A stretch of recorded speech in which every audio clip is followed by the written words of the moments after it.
In this video, I'm going to show you how to create a Canva Education account. The first thing you need to do is open your browser and go to canva.com. For this tutorial, you'll need a school email that ends with .edu. Once you're on the Canva's homepage, look at the upper part of the page and click on Education. From there, select Teachers and Schools. You'll be redirected to a page where you can sign up for free. Choose Teachers and click on it. Next, click Continue with Email and type in your school email that ends with .edu. After you sign up successfully, your Canva Education account will be created. You should see a pop-up saying you've unlocked Canva Education for free. Click Claim Canva for Education.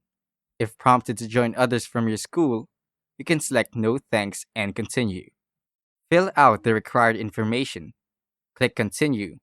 And now, you can use your Canva Education account with all its premium features for free.